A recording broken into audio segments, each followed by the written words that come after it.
네, 오늘 제목은 소돔은 끝이 났을까? 소돔은 끝이 났을까라는 제목으로 말씀을 같이 생각해 보도록 하겠습니다. 사람들은 흔히 어려운 상황에 놓이게 되면 이런 말을 하곤 합니다. 이번만 잘 넘어가면 괜찮아질 거야. 아니, 이 상황만 벗어나면 좋은 일이 기다리고 있을 거야. 라는 이런 유의 말들을 하곤 합니다. 그런데 여러분들이 살아보시니까 정말 그러십니까? 여러분들이 어떤 상황을 넘어가면 정말 여러분의 인생이 평탄하게 되시던가요? 이번 한 번만 넘어가면 그 다음엔 어려운 일들이 일어나지 않으시던가요? 우리가 맞이하고 있는 환경만 바뀌면 우리의 삶의 모든 문제가 해결될 수 있습니까? 환경이 바뀌고 우리의 상황이 달라진다고 하더라도 우리의 삶의 모든 것들이 달라지지 않습니다. 오늘 롯의 이야기에서도 그 이야기를 전하고 있습니다.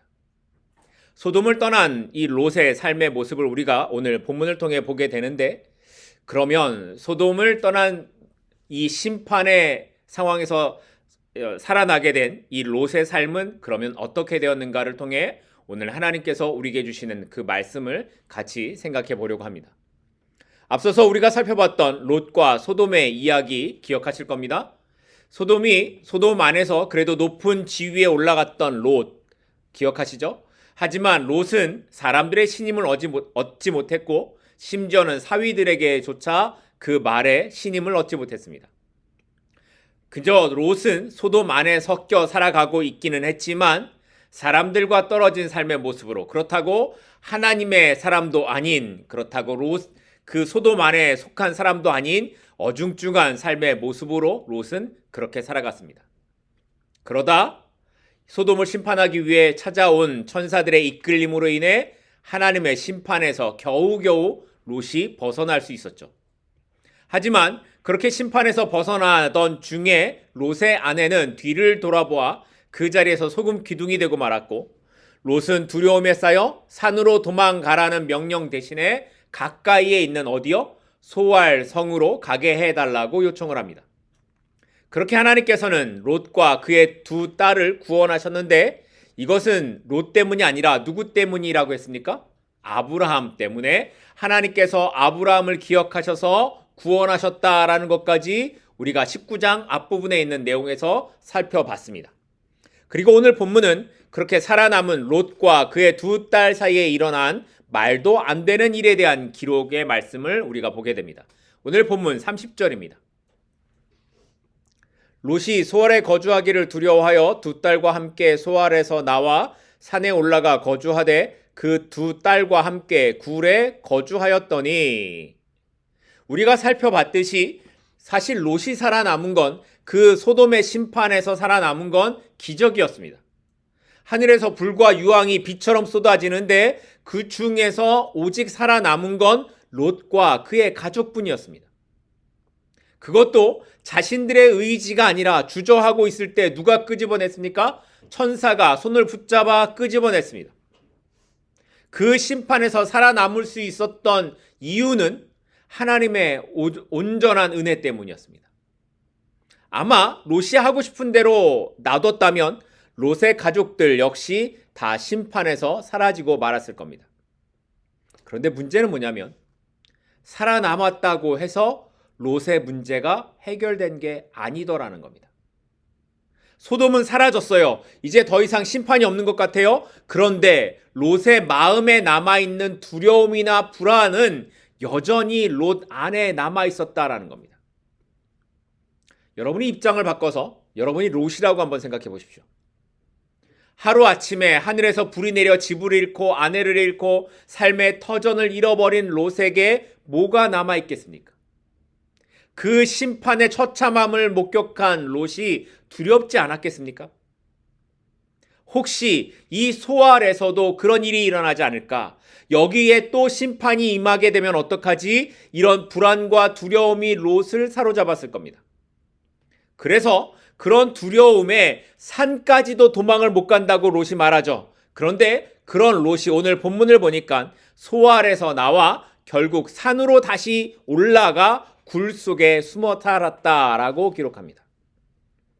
롯이 소알에서 살아보니까 소알도 소돔이나 별 차이가 없이 죄악이 가득한 걸 보는 거예요. 자, 죄악이 가득한 걸 보는 롯의 생각에 무슨 생각이 들까요? 아, 여기도 안전하지 않겠다. 그래서 롯은 이제 아무도 없는 산에 있는 동굴로 들어가자라고 생각했던 것 같습니다. 자, 그런데 여기서 보여지는 롯의 모습이 여러분 어떻게 보여지십니까? 하나님이 자신을 구원하셨고 하나님이 그 심판 가운데서도 구원해 내셨다면 분명히 자신을 지켜주실 것을 믿어야 할 텐데 롯이 그런가요? 그렇지 않죠. 롯은 여전히 두려움 가운데 붙잡혀 있습니다. 두려움 속에서 소알에서 나와 산으로 또 동굴 속으로 들어가 숨으려고 하고 있는 겁니다. 롯의 편에서 생각해서 하나님의 은혜 속에서도 두려움이 너무 커서 어떻게 해야 될지 몰랐다고 치십시다. 롯이 두려움이 너무 커서 하나님의 은혜를 받았지만 어떻게 해야 될지 몰랐다고 치십시다. 그러면 롯이 산으로 들어가 숨는 게 맞겠습니까? 아니면 삼촌 아브라함을 찾아가는 게 맞겠습니까? 아브라함은 롯을 살리기 위해 하나님께 몇 번이나 구했죠? 50명, 45명, 40명 몇 번이나 구했죠? 그런 아브라함이 자신의 삼촌이잖아요. 그런데 왜 아브라함이 아니라 산에 있는 굴로 들어갔을까요? 여러분 이해가 되십니까? 이것도 이렇게 말할 수 있을 거예요. 이 롯의 입장에서는 아브라함이 그런 간청을 했는지 롯은 모르지 않았겠습니까? 라고 말할 수 있을 거예요.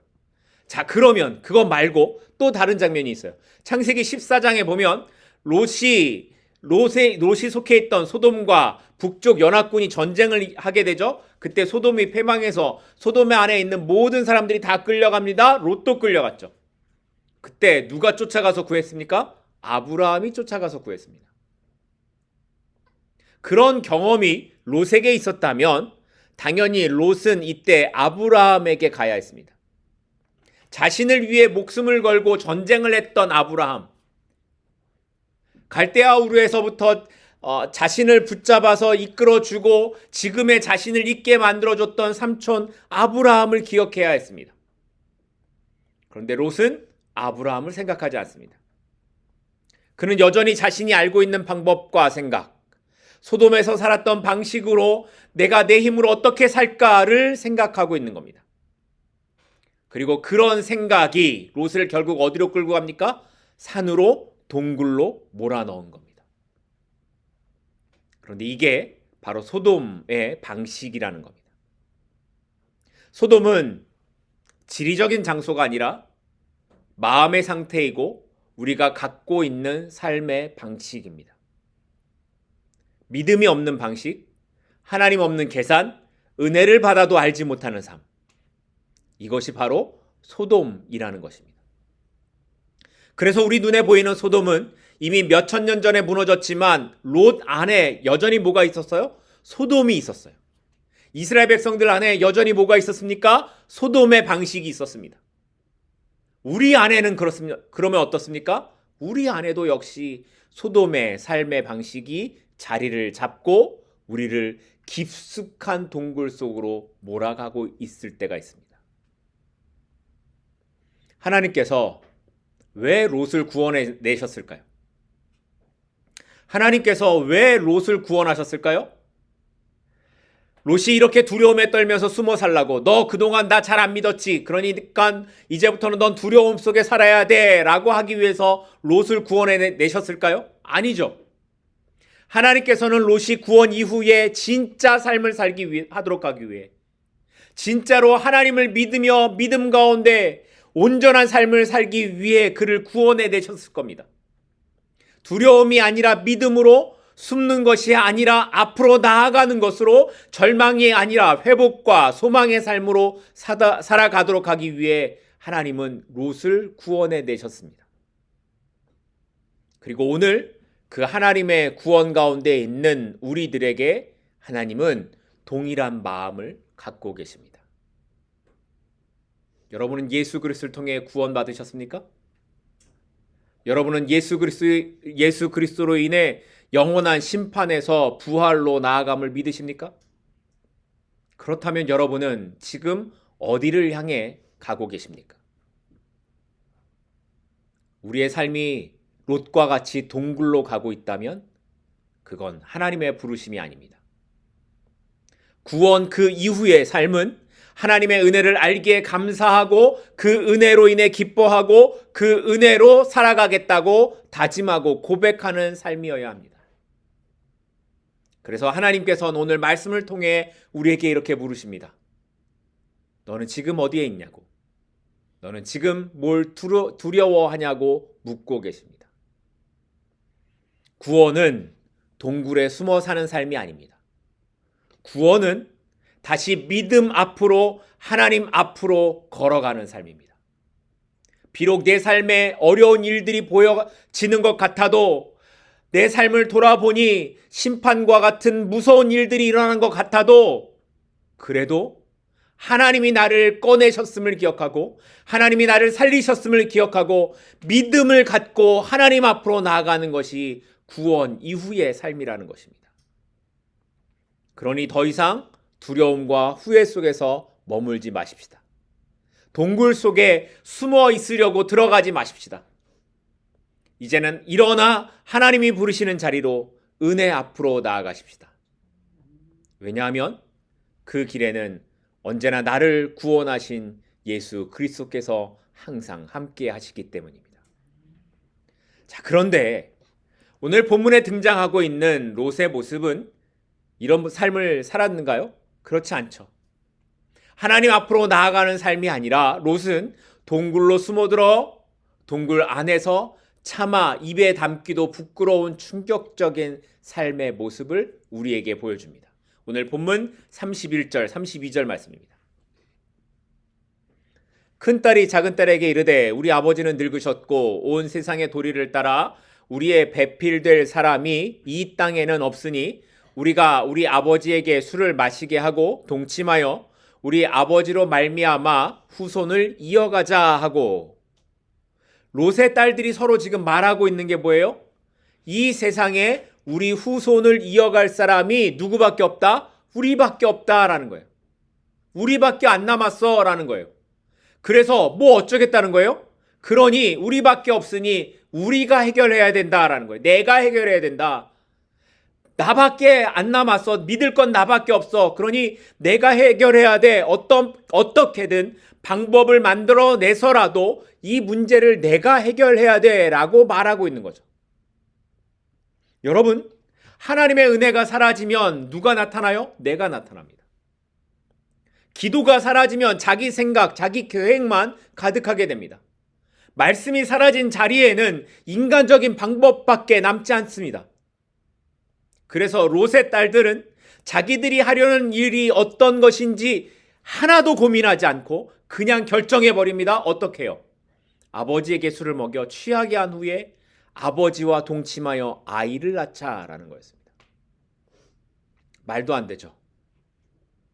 그런데 롯의 딸들은 이 일에 부끄러움이 없었습니다. 왜 그랬을까요? 왜 롯의 딸들은 이런 일들을 계획하는데 부끄러움이 없었을까요? 주저하지 않았을까요? 왜 그랬을까요? 왜냐하면 이것이 그동안 자신이 살아온 삶의 방식, 소돔의 방식이었기 때문이었습니다. 무슨 말이에요? 몸은 소돔을 떠났는데 생각은 여전히 소돔 안에 있는 겁니다. 이것이 롯의 딸들을 통해 나타난 끔찍한 결과였습니다. 환경이 바뀌었다고 사람이 달라지는가? 아니라는 겁니다. 소돔을 나왔어도 여전히 그 가치관과 습관과 생각에 머물러 있으면 결국 죄를 죄로 여기지 못하는 끔찍한 결과를 만나게 되더라는 겁니다. 그렇게 중요한 건 내가 만나고 있는 내 주변에 있는 환경의 문제가 아니라 내가 살아가고 있는 삶의 기준이, 습관이, 생각이 어디에 있느냐 하는 것입니다. 결국 이렇게 이어지는 본문의 내용은 롯과 두 딸이 충격적인 일을 하는 것으로 기록되고 있습니다. 33절과 35절 끝나는 부분 똑같습니다. 한번 볼까요? 33절과 35절 끝나는 부분인데요. 그러나 아버지는 그 딸이 눕고 일어나는 것을 깨닫지 못하였더라. 그러나 아버지는 그 딸이 눕고 일어나는 것을 깨닫지 못하였더라. 롯은 첫째 날도 몰랐대요. 둘째 날도 몰랐대요. 그냥 술 마시고 쓰러졌다가 일어났다라는 거예요. 심지어 자신이 그런 일을 했는지도 몰랐다고 말합니다. 근데 저는 말씀을 읽으면서도 이 부분은 잘 이해가 잘 안 됐습니다.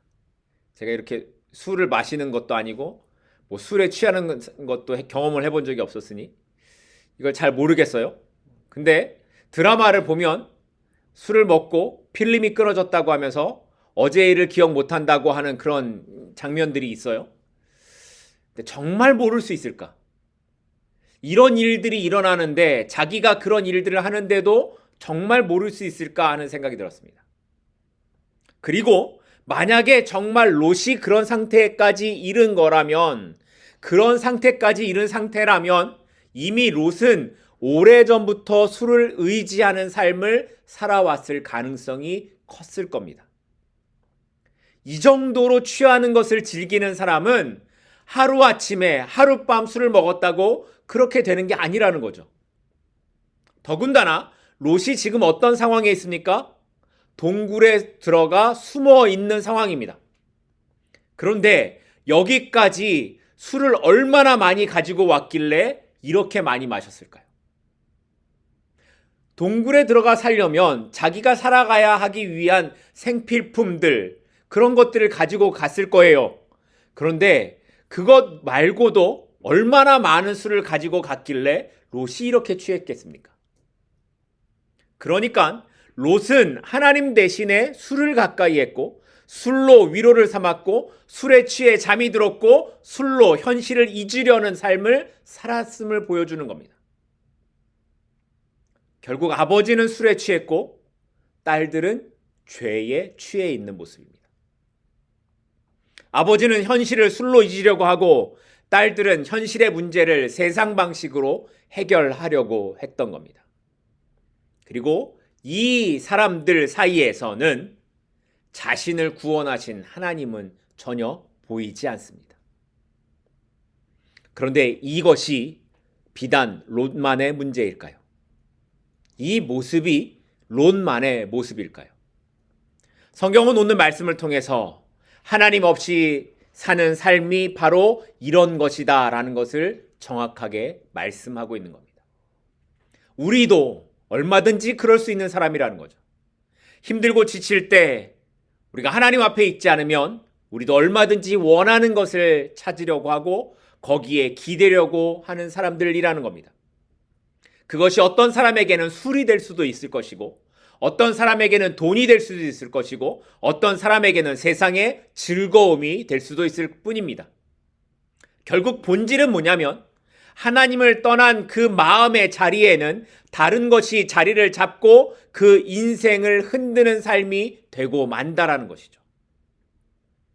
우리가 지금 하나님을 예배하는 모습으로 나와 있지만, 우리가 입으로는 하나님을 믿는다고 하지만 우리 자신조차도 어떤 상황에 놓이게 되면 우리의 삶의 방식이 소돔과 같은 세상에 취해서 살아가고 있지는 않는가 하는 것을 묻고 있는 겁니다. 겉모습은 성도이지만 술에 취하고 돈에 취하고 일에 취하고 사람들의 인정에 취하고 자기 즐거움에 취해서 살아가고 있지는 않으십니까? 그런데 성경은 분명히 이렇게 말씀합니다. 에베소서 5장 18절 말씀입니다. 에베소서 5장 18절. 술 취하지 말라. 이는 방탕한 것이니 오직 성령으로 충만함을 받으라. 에베소서에서는 술 하나만을 가지고 말하고 있지만 여기서 중요한 건 뭐냐면 우리가 무엇에 취해야 되는가? 성령의 충만함이라는 겁니다. 세상에 취하면 무너지지만 성령에 취하면 살아납니다. 세상의 위로는 잠깐 우리를 잊게 할 뿐이지만 성령의 위로는 우리를 새롭게 변화시킵니다. 세상의 술은 우리의 근심을 덜어버리는 것 같지만 그것은 잠깐이지 우리의 영원한 문제를 해결할 수 없습니다. 그러니 더 이상 세상의 방식에 기대지 마십시다. 더 이상 무언가에 취해 현실을 잊으려고 하지 마십시다. 그리고 우리의 빈자리를, 우리의 공허함을 가지고 하나님 앞에 나아가실 수 있기를 바랍니다. 하나님께서 내 마음의 빈 곳을 성령으로 채우시도록, 하나님께서 나의 부족한 것을 성령으로 채우시도록, 하나님 내 마음에 다른 것이 들어오지 않고 성령으로 나를 채워주십시오라고 기도하는 저와 여러분이 될 수 있기를 소망합니다. 그때 우리의 삶이 회복될 것이고, 그때 우리의 삶이 하나님께서 기뻐하시는 삶의 모습으로 변하게 될 것입니다. 바라기는 오늘 이 시간 하나님 앞에 나아가는 우리 모두가 성령의 충만함으로 살겠다고 결단하는 그런 예배의 자리가 될 수 있기를 주님의 이름으로 축복합니다. 마지막으로 오늘 본문은 이렇게 자신들의 생각대로 순리를 떠나 아버지로 인해 임신을 한 두 딸의 결론의 모습이 어떻게 끝나고 있는가를 보여주고 있습니다. 37절, 38절입니다.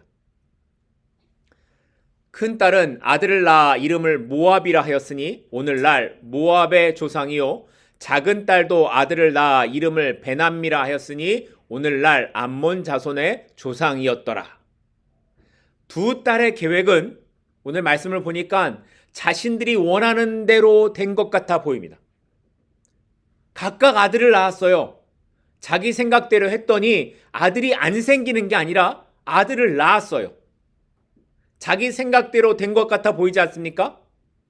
그런데 이 다음에 보여지는 말씀이 큰 딸은 아들의 이름을 모압이라 지었고요, 둘째는 베남미라고 지었다고 합니다. 그런데 히브리어로 모압이라는 뜻이 뭐냐면 아버지로부터 나온 자라는 뜻이 있고요, 베남미는 내 민족의 아들이라는 뜻이 있다고 합니다. 그러니까 하나는 모압은 아버지한테서 아들을 낳았다라는 걸 이름에서부터 말하고 있는 거고, 베남미는 같은 민족, 그러니까 우리끼리 낳은 자식이라는 이런 이름의 뜻을 갖고 있다라는 거예요. 어쩌면 두 딸은 자신들이 한 일에 대해 자기들의 생각대로 성공해서 좋아가지고 이런 이름을 지었는지도 모르겠지만, 성경은 이 이름을 통해 그 자손, 그 민족은 시작부터가 이렇게 죄 가운데에 부끄러운 모습이었다라는 걸 말하고 있는 겁니다. 모압, 아버지로부터, 베남미, 내 민족끼리 이렇게 부끄러운 이름을 갖고 있는 거죠. 그리고 이렇게 두 아들로 시작된 모압과 암몬 두 족속은 역사 속에서 계속해서 이스라엘을 괴롭히는 대표적인 민족으로 등장을 하고요, 나중에는 하나님의 심판으로 멸망을 당하는 민족이 되고 맙니다. 처음에는 롯의 딸들이 자기들의 혈통을 이어가자라는 생각으로 시작했습니다.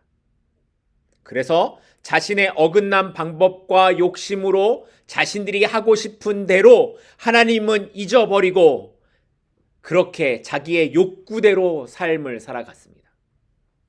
그랬더니 그 일의 결과가 어떻게 된다고요? 하나님을 대적하는 것으로, 그리고 끝에는 하나님의 심판을 당하는 모습으로 끝이 나고 만다는 겁니다.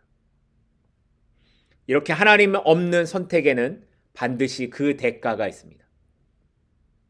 그러니 오늘 우리의 삶의 선택의 순간에 빠른 것보다 바른 길을 선택해야 됩니다. 어떻게든지 내가 원하는 것을 이루고야 말겠다라는 방법이 아니라 하나님의 방법이 무엇인지를 구하고 엎드리는 삶의 모습이 우리에게 있기를 바랍니다.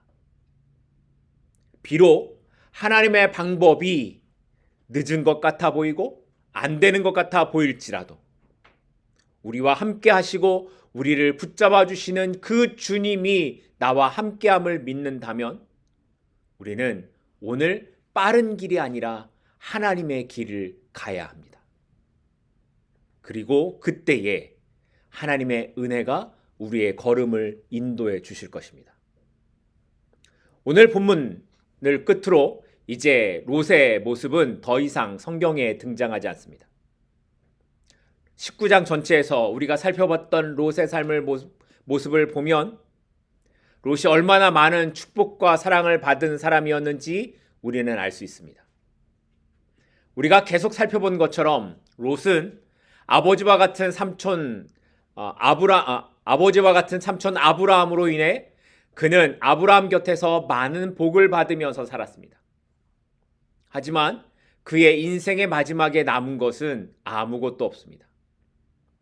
자기 눈에 좋아 보이는 것을 쫓아갔던 삶의 결국은 소돔에서 다 불타 사라져버리고 아내는 소금 기둥이 되어버리는 것이 됩니다.